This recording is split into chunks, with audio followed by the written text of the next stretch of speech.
Hello and welcome to another Meeting Gold podcast. We're like really stoked today. Kate, you came all the way from Brantford, an hour and 10-minute drive for this podcast. Yes.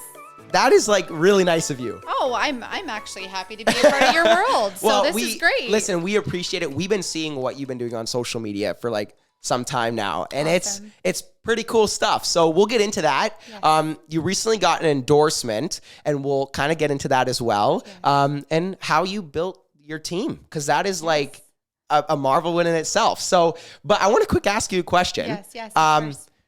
Do you wake up at 5:30 a.m. every single morning? I wake up at 5. Oh my God. I'm just, I've already had my moments of gratitude and waking my brain up by the time I post my coffee selfie every morning. But it's not every morning. So it's Monday to Friday. Those are my major work days. And Saturday and Sunday, my husband luckily is so great and lets me sleep in a little bit. So I usually wake up between 7 and 7:30 on the weekends.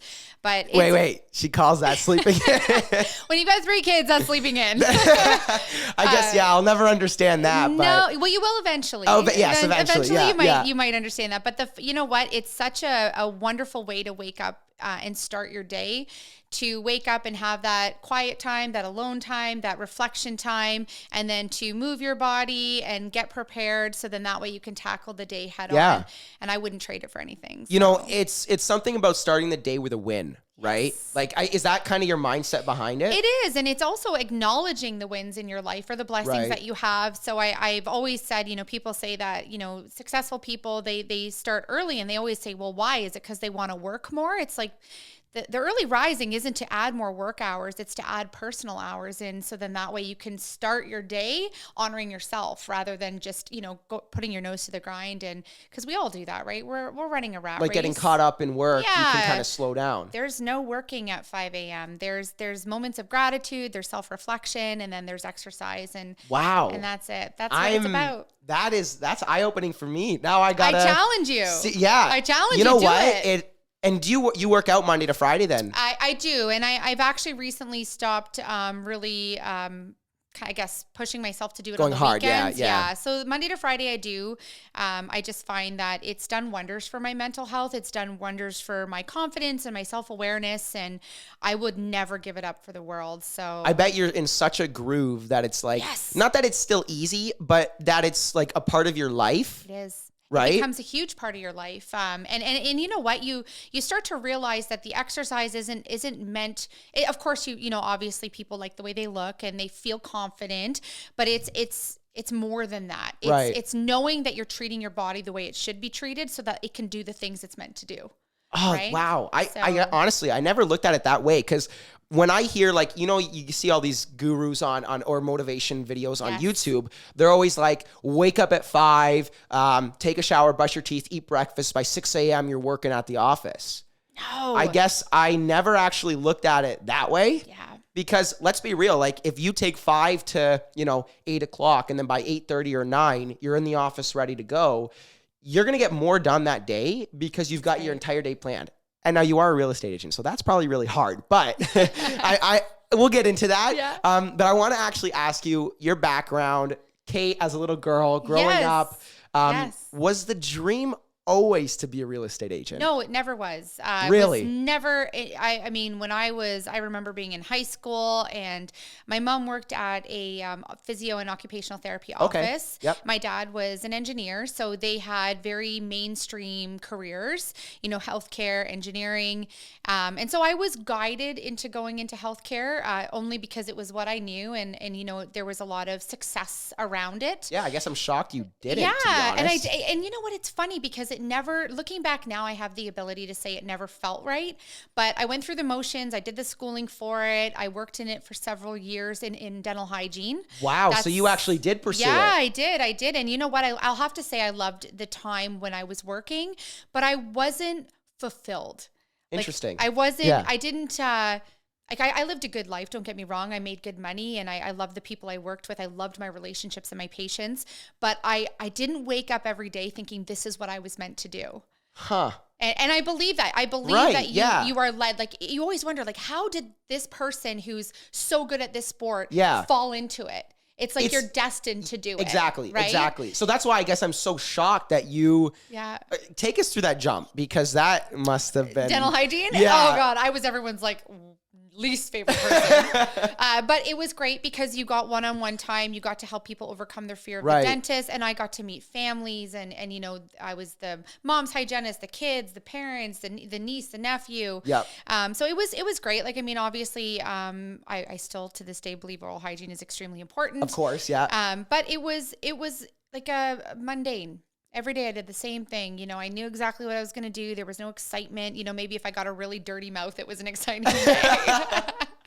But it didn't pull out that creative side of me. Right. It didn't. I was always very entrepreneurial based. So my husband's actually a chiropractor. He has a clinic in Ayr, Broddick Chiropractic. We'll add it in the comments. Don't worry. Right. And I helped him open his clinic, and I found that so rewarding because from a business sense, I just naturally had something in me with that in marketing, and Ryan just such a great therapist. And so together opening that clinic, I kind of got that business sense in me of like, this is how things would run. And it just happened to be that, you know, through our own buying of real estate, that I became more intrigued by it. And I saw the service I was getting, and I thought, I can do more than this. I can make this more. I can do more with it. And now I'm seeing the benefits of it, because it's not even just about selling houses. It's about running a business. Yeah.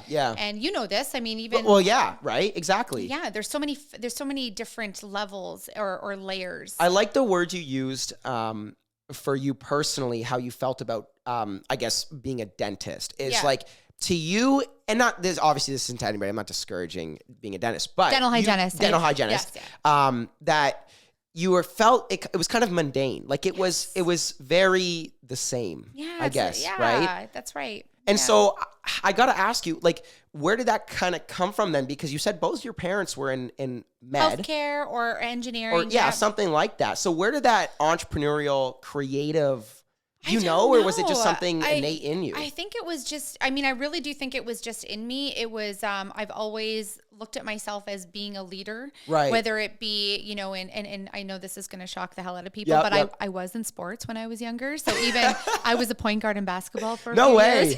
Oh my gosh. I used to do track and field. So I always, whether it would be running organizations or clubs or athletics or student council or, you know, anything like that, I always looked at myself as a leader, someone who wanted to be a visionary, someone who wanted to be transformational, someone who wanted to lead something. So I always had that kind of low flame inside of me. And it wasn't until I found a passion that it really came out. Right. So you kind of felt like your passion wasn't there for med. That's and then you kind of came into, so like, what were the thoughts for your parents, your husband, like getting into real estate?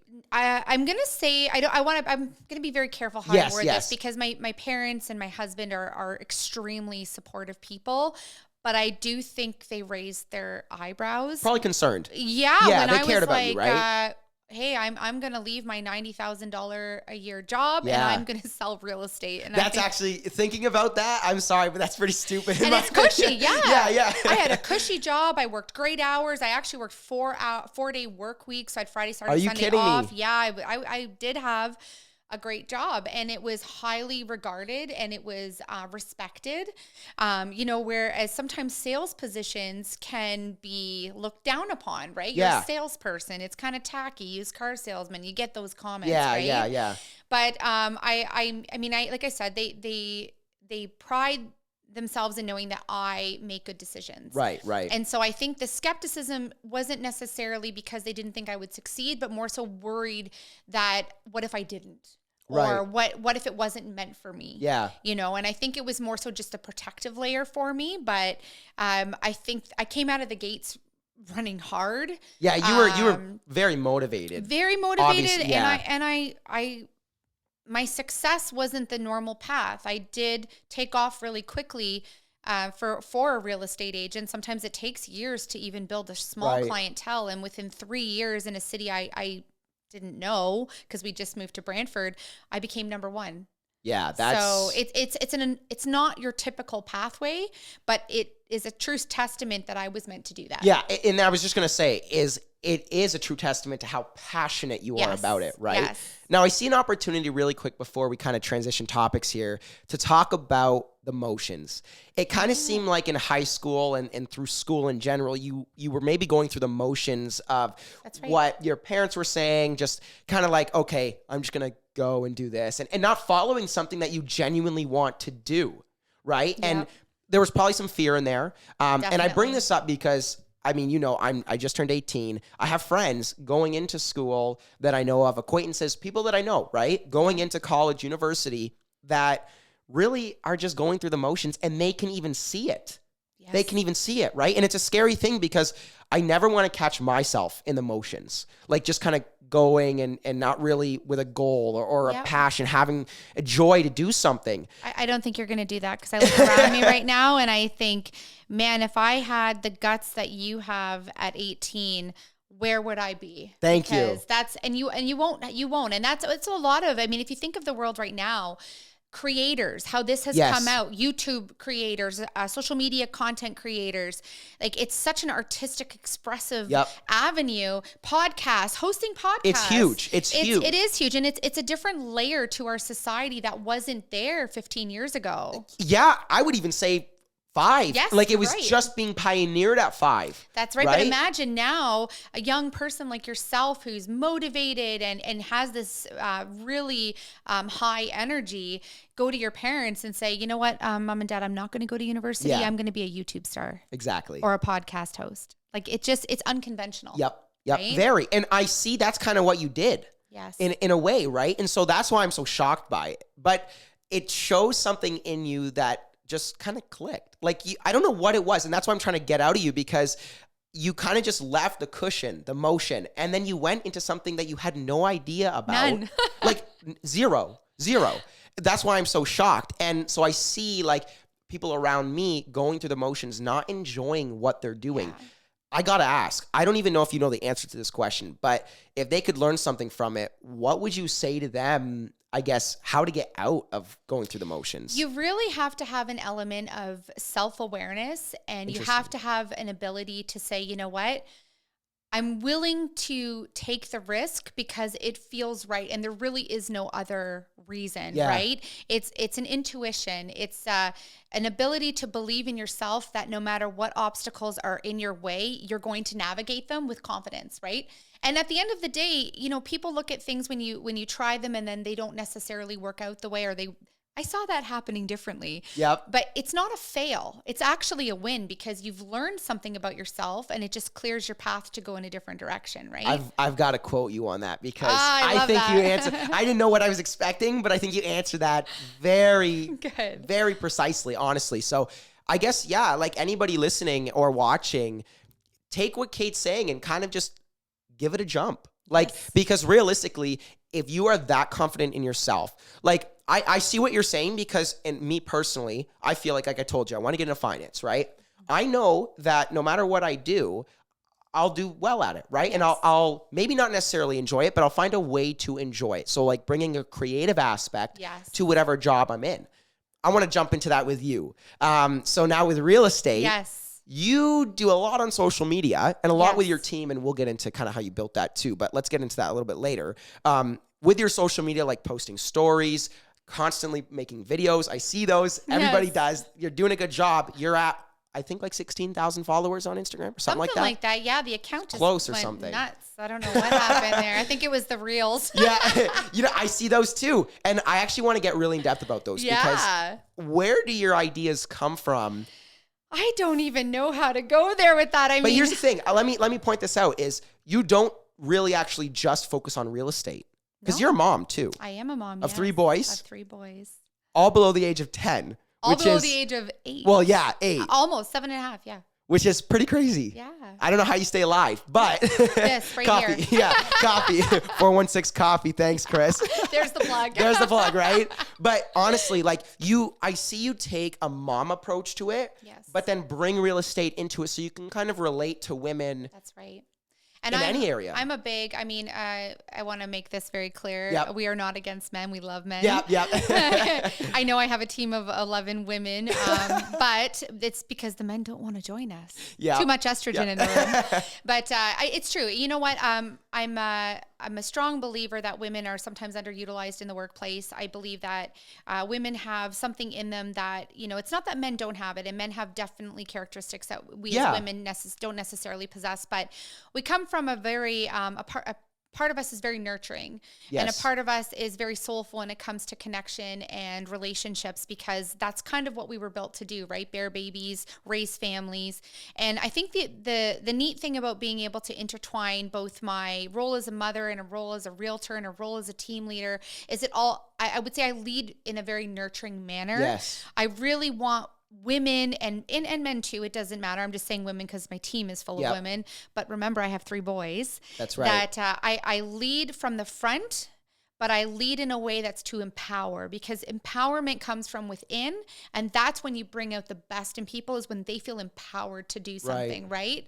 So the nurturing aspect, I think, of being a mom really helps that. And you know what? I'm probably going to get reamed out by some people from saying this, is because a lot of people probably disagree in this world right now, is that like men and women are very different people. We are. They can get along very well, but at the same time, they all have different traits that they excel better at. Yes, 100%. Being a mom, like I'm thinking if I had something I wanted to tell in private to one of my parents, I'd probably go to my mom just because she is more nurturing, That's right? And that's not a bad thing. Like men excel in areas that women may not necessarily excel in, and women excel in areas that men may not necessarily excel in. And so I did notice that. What is the, I guess I want to ask you, because you do have a team full of women. Do you kind of like that nurturing? Because I see you guys are very closely knit. Very close, yes. So like, how do you get that? Because I see teams like, I guess you call them co-ed teams. Yes, Or like, as a team leader, how do you get so close to your team? You know what? To me, it's just, and once again, we're running a business and we have a very professional aspect, and we try our best to keep, there has to be hard business conversations. And personal, But it's impossible to not intertwine them. And I think that it is actually very important to me. You know what? I'm going to break down that stigma that, you can't be close with your colleagues, or like, I'm not a boss. That's not my role. There's no hierarchy on my team. It's camaraderie. I always say our team. I never say my team. It's our success, not my success, because everyone plays a role in it. But it is because I do believe the reason why we shine is because we do have that deep-rooted connection of similar values, similar missions, similar ways of doing things. Maybe, the road or the path to get there might be slightly different, but the end result is always the same. And I think that what makes this so special for me is that I have such a close relationship with the members on my team. And I wouldn't want it any other way, to be perfectly honest, because there's so much more. Like, when you're working together, right? Yeah, exactly. You spend more time with the people on your team than you do with your own family half the time. Trust me, it's very true. Yeah. Sorry, Josh. But Josh, like, yep, we do. But so you have to have that connection that is, I'm here for you, you're here for me. We know what we have each other's backs. Right? And that just makes it more special. Now, I want to ask you this because somebody like a team lead I know a lot of real estate agents that I work with that are looking to build teams or expand out, right? And so let's give a little light to them, and from some expertise from you. How do you go about the hiring process of like getting new team leads? And then I got to ask you, because I guess not everybody shows their true colors right away in an interview, right? Of course. If you're good at it, you can fake an interview pretty well, right? Yes, you can. And you know what? Not as much, but it's pretty easy. Now, when those true colors come to light on the team, whether it's a problem that occurs and that you have to solve it, right? How do you deal with those traits that you never saw before? It's really hard. And I mean, everyone goes through this in their life, whether it be, a team in real estate or like a team in an office finance, it doesn't matter. Right. I mean, I am still growing with this. So I would say that, one of my biggest weaknesses, I'm going to call it, or areas to learn and improve, work on definitely was, being able to tackle that kind of situation Right. head on.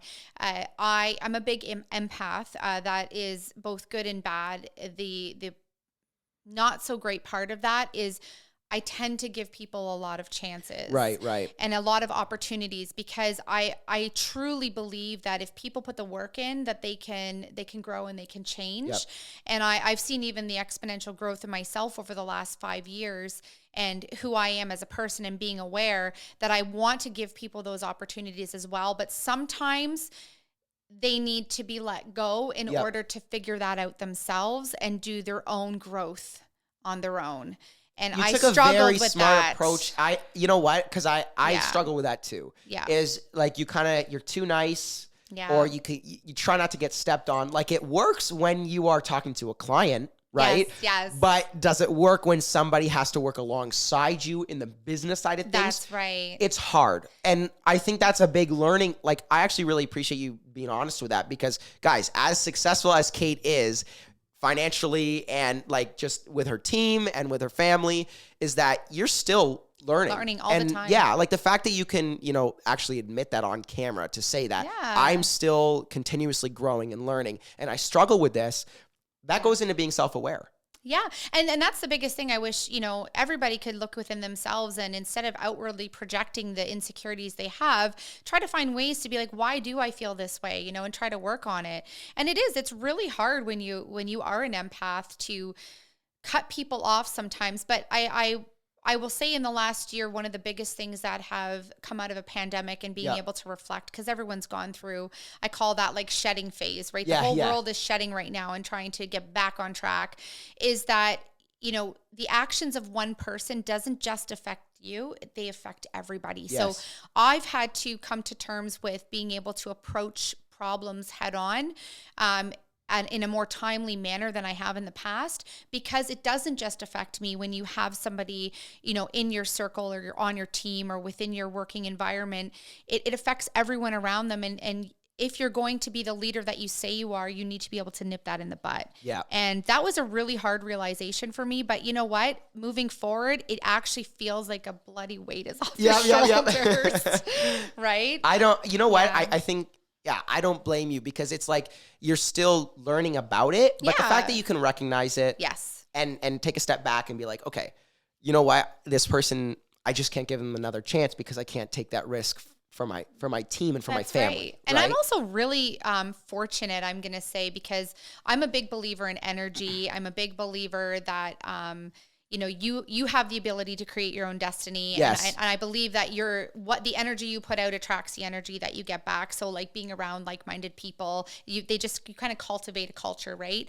And I am lucky because I have people in my very close circle who they look to give good advice versus looking to just agree with you. So interesting. And that's a big thing. We live in a yes world where, if you're down, we're like all over that person that brought you down, as opposed to saying, you know what, why not looking at from this perspective, what can you do to better the situation, versus outwardly put the blame on someone else. And I have to say that my growth is attributed to not just my own self-work, but also the people around me who have helped me see situations in a different way. Well, I think that's a very key factor to put in, is your team doesn't come to you and just say, yes, Kate. They don't. Yes, Kate.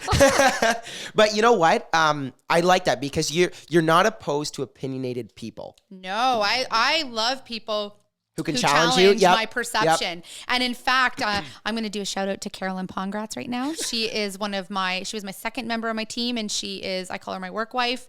Her and I never agree. We're not even allowed to talk about politics in the office together, because we're so opposite. Yeah. But what I love most about Carolyn is she comes with a fresh perspective that's so different than mine, that it opens my eyes to different perspectives. And she doesn't back down. Actually, none of the girls on my team. That's true. You probably look for fighters, and it bites you in the ass. But whatever. I love it though. I do. Yeah. I love it. I love somebody who can look at you and say, I'm listening. I hear you. But think of it maybe this way too, right? We should always be able to listen to what other people's opinions are. We don't always have to agree, and sometimes we walk away disagreeing. Respectfully. Which is okay. That's okay. And I guess because at some point, like if there's something that's going on within the team, and it's like no, this has to be done this way. That's right. There is, in a way, a hierarchy because it is your team on paper, right? Yeah. But at the same time, you like to take a look at it like, okay, no, I'm going to hear what you're saying, right? And actually, like, let me take a second to think about it. Yes, exactly. Right? That's right. And actually consider it. Does that make sense? Because I've had times like that where I've been like, without even thinking, somebody who's working with me has said, no, this is wrong. You have to do it this way. And I'm like, no. And then I take, like, it might be an hour later, or it might be within that second, it just clicks and I'm like, wait a second. I wasn't thinking. Let's work Sorry. with this. Yeah, let's do it. Yeah. You know what I mean? So being open to that, right? 100%. And you kind of got to find that within yourself. 100%. And you know what? It's once again, it's all about leadership styles and transformational leadership and visionary leadership and being inspiring to others or having others inspire you. It means being open-minded. Yeah. And you have to take others' opinions into consideration. And sometimes they'll blow your mind. And other times you'll be like, you know what, maybe just not right now, but I'm gonna keep it here and I'm gonna, think about it. But at the same time, like it's good to have people around you who have differing perspectives because it makes you a better, more well-rounded person. I sure know what we're going to title this episode is Personal Growth with Kate Broddick. Crystal's confidence and coffee. No, that's amazing. So, okay, now let's transition from that. I want to talk about your endorsement. Yeah. So with Scott McGilvery. Yeah. So this is my 4th year with him, which is super cool. So I can't remember exactly how it started. There was a pilot program and we had applied and there was, I think, 7 of us. I could be wrong. Don't quote me on that. It could have been 8. I can't remember now. I've always loved Home and Garden Network, the TV network, right? Yeah. And he's obviously a Canadian real estate icon. And I thought, like, when I got the message back about the interview questions and the process, and I was like, is this actually happening? Were you nervous? This is crazy. Oh my God. I remember when I first met him, I was like sweating profusely. I was like, oh my God, but he is just such an awesome, regular person. Yeah. Just a cool guy. Not fake. Not at all. And like, just so puts you at ease and makes you feel comfortable and just really out there to learn from others and always asks about, your family, your business and what do you think of this? And I feel really blessed about it because it's opened up opportunities for me that maybe wouldn't have happened had it not been there.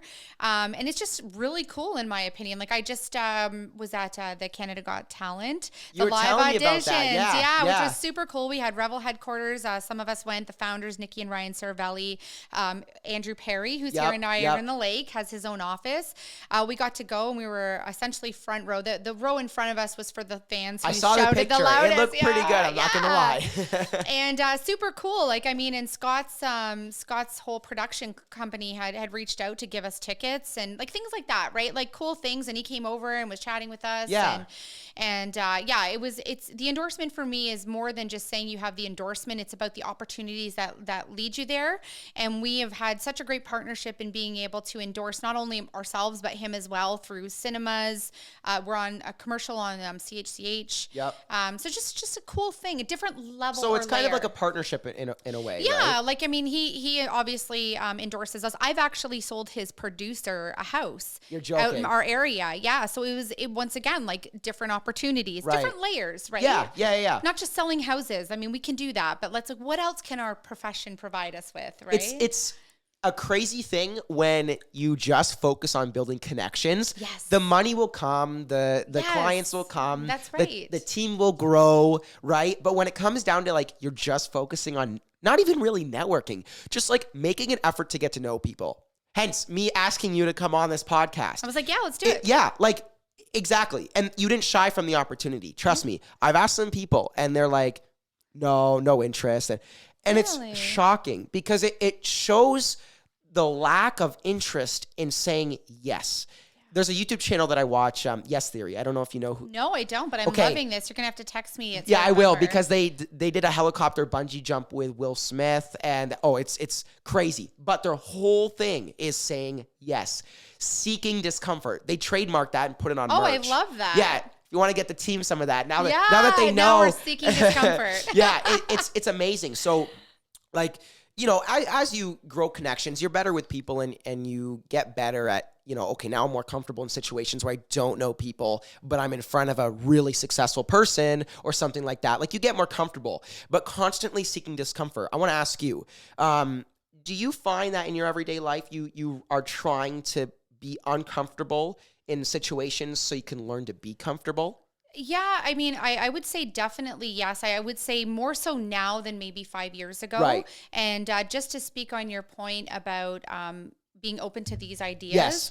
I have only really started to be more open to this in the last couple of years. Really? My nose was Wow. to the grind selling houses, and I had babies. Like my kids were Yeah, so thinking young. about that, like, Oh my God. And I actually just did a video with my manager, Allison, yesterday. And we were talking about I had a little bit of bullying when I first got into the business, and Right. it was definitely driven by my success.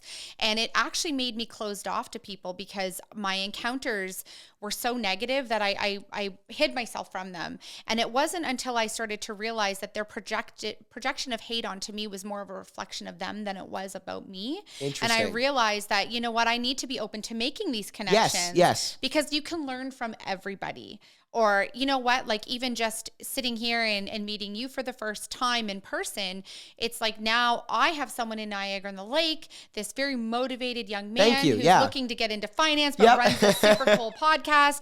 Like you never know where those relationships can take you and learn from. Boom. I think you hit the nail on the head with that last part too, is like, no matter, for example, getting to know Scott, right? Yeah. Building that connection, you had no idea that you're going to get Canada's Got Talent tickets. Yeah, like, and be on the show. Yeah, that's like pretty cool stuff. It is cool. Or sell his producer a house. You would have never even known. And it's so funny because it's funny how life works, right? Is that when you just go out and just build connections, just make an intention to get to know people, you get more opportunities than you even know what to do with. You do. And it's not like you do it for those, but when you enjoy building connections, they come. And you know what? I always say we're inherently social creatures. And that's probably why this pandemic has been so hard for people. Yep. But if you just open yourself to just loving the people around you, it's so unbelievable what opens up in your life, right? And those relationships to me have become more increasingly, especially as I get older. You know, I'm only 25 right now. I'm 38. As we get older, Kate's only 25. I'm only 25 for the 13th time. But those connections, they become more meaningful, and they have a deeper level than an opportunity. But the opportunities become because you invest yourself in them. Right. Right. No, it's very interesting. So I want to get into kind of like your goals now with your team as time kind of starts to get away from us here. But like goals with your team, goals with you, maybe personally, business-wise. Shed some light on those because we'd love to hear them and hold you to them. Yes, and hold me to them because they are now on camera. That's right. So yeah, just know that. I think my biggest goal, and it's actually, so we do a lot of goal setting on my team, and November's our goal setting month. But when Allison, we call her director of operations, but for my own mind, I call her my general manager and life coach. We sat down and did some goals in June, and one of my goals was to open my own brokerage. And we had set a 5-year timeline for that. And a little tidbit about me, if a goal comes into my mind, it usually escalates pretty quickly. And through setting those goals and setting them intentionally and putting dates to them and having someone to follow up with you, by September, we had reached out and had been already speaking with Ryan and Nikki Saravelli, who are the founders of Rebel Realty. And we had come up with an idea of the first team office versus a regular brokerage. Let's talk about that. Go ahead. Feel free to get into that because I was going to ask you. And that's just it. And all of a sudden from, the 5-year plan came crumbling down in 3 months. And here we are. We have a virtual office because our physical location hasn't been determined yet. Yeah. In progress, right? In progress. But now here we are. And to be able to do this alongside them and to fulfill something that I have always wanted to do is so rewarding. And there are some big things coming up. I'm looking forward to it. I'm going to tell you that I will let you know. Please, off camera. There's some really big things happening and a little bit faster than we thought. But that's amazing. The goal would be to definitely grow. Yeah. And that growth is already happening. In every aspect. In every aspect, both personally, spiritually, and then physically from being realtors. But obviously to expand our team, to get our agents, busier and more productive, and to help fulfill their goals as well. From a personal standpoint, it's always to, try to get that work-life balance under wraps. I mean, I have 3 small children. I was going to ask you, so growing, where does that kind of set for you? Because actually, I'm shocked. You actually have a really good work-life balance. It seems like Monday to Friday, Saturday and Sunday. Yeah. And I mean, my hours are long during the week. And I bet. Yeah. And on the weekends, I have to run out and dip out every once in a while. And my husband's been, he's so supportive in the fact that, he picks up where I can't get to. Yeah. But the goal is to kind of, balance that out a little more. I'm always cognizant of the fact that needs to happen. But I would say that personally, it's just, growing organically too. Like, I don't force things in life. I'm a big believer that. Let the opportunities come, right? Oh, yeah, but I don't pass them up when they do. Boom. Like saying yes to this amazing podcast. And this coffee. Who's the shout out again? 416 Coffee? Chris, 416. Very good, actually. Oh, amazing. Yeah, amazing. Now we got another plug. Yeah, now another plug. We got to add him down in the thing And I again. wasn't told to do that, by the way. No, not paid at all. No. Just a guy, I just got to enjoy a nice cup of Yeah, coffee. exactly, right? Yeah. But no, because I want to ask you, that's always a tricky thing, is as you start to grow, it's easy to just keep growing. And if you don't make the effort to like stop working at 5 o'clock or at 4 o'clock or at 6 o'clock, you're going to keep going. Yes. It's a good friend of mine, and I'll let you attach on to this, is like, I know a guy, a real estate agent in Alberta, and he was like, I want to hire a second assistant.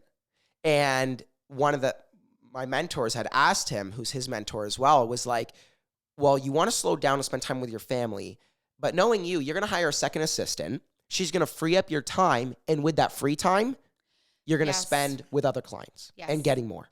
And you know what? That's a very good point, because if you're a type A personality like myself, you tend to be highly productive. You struggle with that. You do. Yeah. And especially if you're a yes person, boundaries are really hard to set when you're a people pleaser, but boundaries are good for everybody. Yes. They're even the people you're setting them with. It gives an idea of what your values are and what your capabilities are and where you're willing to put an end to those capabilities so that you don't suffer. And that is something as a parent that you struggle with as a business owner. I mean, realistically, as a mom, you're always working. Yes, we are. And it's being able to say, okay, I need to shut this off now. Yeah. And being okay with it, because there has been times in my past, early years when I was growing my business, that I think back and I mean, yes, was it necessary to get where I am? But I mean, I remember having vacations with Ryan, my husband, before we even had kids, and I'd be up in the hotel room working 24 hours a day. And here we are on the beach. Yep. Why am I up there working? It's like, you get mad at yourself for doing, because I'm very similar, is you get mad at yourself for doing it. Like, why can I not just, and then you complain about, being flustered or anxious or like, just really busy, and that you can never take time off. But it's really like, I'll say our problem. It is our problem. Exactly. Right? Because you hit it right. We can work as much as we want to work. Like on your way driving down here, you can be on your phone, reaching out to people, just DMing random people. Yes. There's always ways to work. Okay. There is. And so, and I think like somebody like your personality, you're very smart when it comes down to like, you could build a business from the ground up. You could leave real estate right now. Yeah, it's the honest truth, right? And so, you can never stop working. Like it's hard, right? Yeah. Because there's always, there's different avenues you can take, and there's a million different ones. Yeah, and I would agree with you on that. And it takes a lot of self-awareness, and it takes a lot of guts for you to say, you know what, these are my boundaries, these are my goals, these are my values, this is what I'm willing to do, but this is what I'm not willing to concede on. Yeah. And that is like my 5 a.m. I did a post a couple months ago about, because everyone's like, why would you want to get up at 5 a.m.? And I said, you know what, there is such a deeper meaning behind that 5 a.m. It is it is the self-care that I lacked in my life that I gave or gifted myself. And now that I have that, I'll never take that away. That is a non-negotiable for me. Yeah. So even like, for instance, when I was on the Canada's Got Talent for the live interviews, or not live interviews, live auditions. Yeah. I didn't get home until like 12:30. I actually fell asleep in the car with my God. husband driving. Yeah. And he said, like, you got to cancel your training. I'm like, absolutely not. No, that is a non-negotiable. I knew I was going to be late tonight. I've prepared myself. Will I be tired the next day? A little bit, but I'll catch up on sleep. And so you need to be able to set those non-negotiables in your life, and those are the boundaries. And to be 18 and recognize them, like, oh Thank you. God, I wish I was that when I was 18. But you know what? The only reason that I can recognize it, like I had a sense before, like the reason I started this, right? There was a thought process behind it, but the amount I've learned from it, I mean, I can tell you right now, $100,000 worth of school and for 1 year is not worth the 22 episodes I've now done. And I have to ask you this. How did you start this? Oh, what was you know the idea? what? I need to know. Okay, I'll tell you, because to be honest with you, I was like, I want to get more clients. How can I do that? I love that. And so I knew I didn't have much going for me when it came down to social media or a portfolio. So I knew I had to build connections with people and to sell myself. Yes. Right. So my skills in videography lack when you compare them to my skills with people. And I know that about myself. I love I'm that. a big public speaker. I did a bunch of public speaking competitions when I was younger and cadets and stuff like that. So I wanted to utilize that as well. And I found, like I said to my mom, I said, I want to host an event where I speak on my own event and just have like people like you, like, or like Andrew, and actually talk to Andrew about this. Cause like, I just want to have people that I know, because I never get to, express myself. Right. Yeah. And so to me, I couldn't do that. Sorry, I'm not vaccinated. I will get vaccinated, but I'm not vaccinated. Can't host an event. Right. So I'm like, okay, how can I get my name out? Like, not even name out there, but how can I just have an excuse to talk? I love that. It's an outlet. Yeah, it's an outlet for me. And that's why, like, the second these cameras turn on and the second Josh cues me in, I'm like, a smile just comes on my face. I noticed that. Your energy is big, by the way. Thank you. That is a good compliment. Thank you. It is a positive. It's a big thing for me because I love it motivates me, like being around other success, like people that are way farther along than what I am. But in my opinion, like, what I've learned from this podcast is that everybody makes mistakes. Yes. So when I have very successful people on the podcast, which I aim to have, I get to learn what they made mistakes on at 25 or at 30. So in my opinion, and this is like a sick and twisted way of thinking about it to the average person, but you'll get it, is if I can, like Kate, if I can make all the mistakes you made with 38 years of age, if I can make them all by 20, I'm beating you. You are. And that's you know what? That's my outlook. What I love that you just said, and this is something that I truly believe, is surround yourself with people who are better than you. My friends are over the age of, like, majority of my friends are over the age of 25.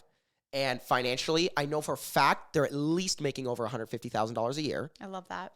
And that's my goal. I want that. I spend time with those people. So, I can't, like, I'm not going to, I'll say this jokingly, but I'm not going to go to like a party with Andrew Perry, right? You know what I'm saying? Although he'd be very cool at a party. Although, that would be a really cool plug, Andrew. Thank you. But no, like, I have my boundaries. So I have my friends that I hang out with that I'll go watch a football game with or something like that, right? But I got to be honest. I've set out to, because I found myself getting frustrated with people my age. And that's just my honest opinion, because I remember one time, and some of my guys are going to hear this, I've told them this, is that I was chilling in a hot tub with some of the guys, and I asked them, I said, guys, what are, like, let's say Jimmy, what's your life goal? Like, what's your ultimate goal? Couldn't answer. Just could not answer that question. And it was like, so then I was like, oh, okay. So I asked the next person, what's like your ultimate like life goal? Like, when do you know you've kind of like made it? Couldn't answer. Literally not a single word. Stuttering. Yeah. And it spoke 6 people. Could not answer that. And I thought to myself, wow. Like, 1, I guess I'm not average. 2, I need to surround myself at least 10 hours a week with people that I can learn from, and that I can learn from their mistakes, make their same mistakes at freaking 18, 19, 20 years old. By 21, when the average person is still in school and has 3 years left, I can get into the workforce and be killing it by the time they get out.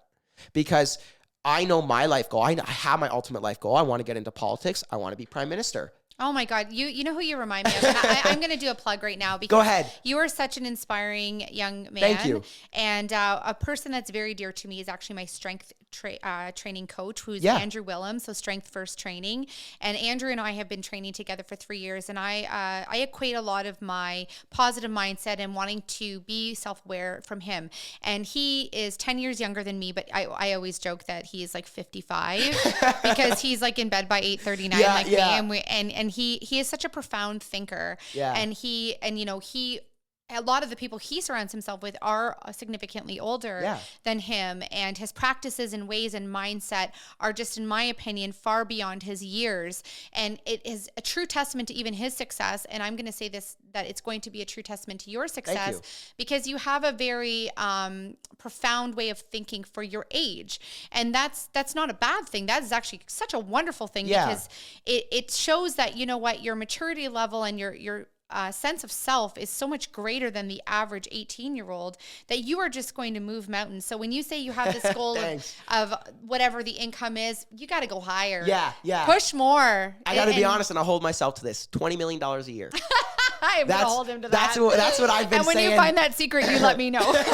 I'll let you know when I cash at 20 million. When I got 20 million in the account, I'll let you know. Okay. I love that. But like, and you know, I like to hold myself to those things. And, and for me, like I found myself really frustrated with that way of thinking, like going through the motions. And that's why it spoke so loudly to me when you were saying, like, I was kind of just like going through school and I just followed that path that had no passion or I had no real joy for, obviously, the people, which I find very interesting because I worked at McDonald's before for a year. I worked at Sport Check. I worked at Unita Pita. I worked at a bunch of these different places. Yeah, your typical jobs. Yeah, where I was the grunt. Like I was like doing everything that nobody wanted to do, right? Whether it was cutting chicken or you know, putting it away.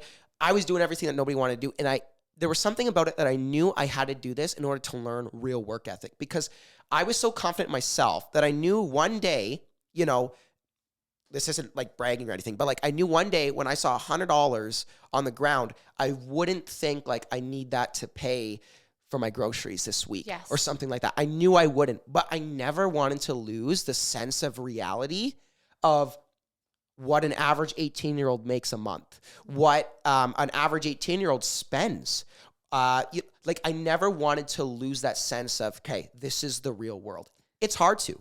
It is. It is. And I hope you always hold on to that because it's a story that I tell my agents all the time and they're probably sick and tired of hearing it now. But I say never forget where you came from because when I was first starting out in real estate, you know, I don't know if people thought I had this like major budget to do marketing. I had none.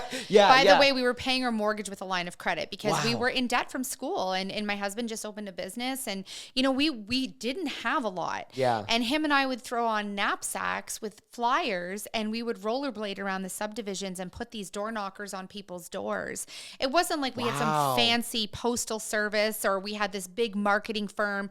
It was a grind at the beginning. And I will never forget that. And to this day, my husband has a doctorate. He hands out flyers for me to small areas. Really? He's never lost that sense of where we came from. And you know what? Let me cut you off here because I find that interesting. You don't need to hand out flyers on a weekend or anything like that. He doesn't need to, right? But I find that very interesting. Kudos to Ryan. Shout out to Ryan. That he probably does it because he never wants to lose sight. And if it means he has to take a little bit of a step to actually go back. I've always kind of jokingly said, but I would totally do it, is like go back and work one day a week at McDonald's. It brings perspective. It does. And it humbles you to remind yourself of, you know what, life is the things you want most in life come with the most work. Yeah. Not everything comes easy. And sometimes you do fall into a path where I found it very natural to switch careers, but it doesn't mean that it didn't come with, you know, sleepless nights, worrying about, am I going to make it? Is someone going to hire me? Am I going to be liked enough? Is someone going to mention my name in other rooms that I'm not in? But it does, if you can keep that sense of where you came from and how you started, in my opinion, You'll never forget the little things. You'll always be humbled. And you'll be the best leader possible. And you will, because you'll be reminded of where you started. Right? When a new lady's coming onto your team, she might just be starting. Yes. Right? She could just be starting. So if you treat her or try to teach her like she's been in it for, I don't know how long you've been in real estate. 10 years. 10 years. Almost 10 years. 10 years in March. Almost 10 years. That's not fair to her. You're not being a good team leader. You're not being a good leader to her, a good teacher. But if you can take a step back and understand, okay, these are the small things that I've done and that I'm continuously doing, handing out flyers, right? That you can do to help build your name and your brand, do them. And I'll show you because firsthand, I did them. That's right. That's right. And it also is an investment in yourself and your business. You know, I just find people are so much more invested in the process when they do it themselves. Yeah. It's a real rewarding feeling to be like, I came from this and now I'm this. Yeah. That's a cool thing, right? It's an evolution. It really is an evolution of yourself. And you always talk about it, personal growth and growing within yourself. That's right. It shows to other people. That's right. And then there's always, I mean, once again, the fun aspect of like social media, because obviously you put your podcast. Are you kidding me? It is the most fun on the planet. Yeah, I say Instagram is crack. You know what? That's a good drug to be on. Yeah. Instagram for me is just like, I think it's great. I think it's the best social platform out there. People have argued with me about TikTok. I have a TikTok account. I agree. Instagram though. I just love it. I don't know what it is about it. I think it's a fun. I've got such a great culture going on there. I'm sure you do too. Yeah, it's enjoying. You've got your social friends, and you know it's just a fun world when you know what it's about. Yeah. When you utilize it to have its best capabilities in front of you. I mean, social media can also be a bit of a. It's like a bad drug, I guess. It's like an mind alter ego. Yeah. That's like, you know, you're worried about like who likes you and who doesn't. You got to get over that. Or how many likes your post get. Come on. Yeah, you got to stop that, and you got to just put it and be like, this is a way to connect. It's a way to deliver a message. It's a way to deliver a culture. It's a way to connect with people. And so for me, it's and this is the way of the world. I've been saying this for years. Like social media is literally, and now Facebook is coming up with this metaverse or something. Yes, they renamed a company. I don't fully understand that. I was some virtual world. Yeah, I was looking on the news. I think it's their jump to get into the blockchain early, so they can because you know how the blockchain isn't owned by anybody. That's right. Yes, they want to own it. There's always money like every billion-dollar company. They want to own everything, right? So, but it is an interesting step. It's cool. It's like 10 years ago, people would have called it crazy if they made that jump. But it's very interesting to see what those people, push towards, like Zuckerberg and on social media, right? No, it's crazy. But you know what, Kate? We're going to wrap it up today. It's been such a pleasure. This was probably the longest, Josh will correct me if I'm wrong, but this might be the longest podcast we've done. We're just chatting. Seriously. We're in the groove here. You know what? I love it when you get a conversationalist on the podcast and you can literally just chat about anything and it's interesting, right? I love it. But Kate, thank you so much for coming on, and we'll be posting this in the next couple of weeks. And everybody that was listening, audio-wise, thank you. And everybody that was watching, we appreciate it. And hopefully you enjoyed the podcast and learned at least something. I don't know how you couldn't, but it was great. Thanks so much, guys. Thank you. That'll be a wrap. Cheers. Thank you for listening to this week's Golden Guest on the Meeting Gold podcast. If you learned something from today's episode, make sure to check out our other content on Apple Podcasts, Spotify, Instagram, and YouTube. Also, make sure to leave us a follow while you're there. Thanks, and have a golden day.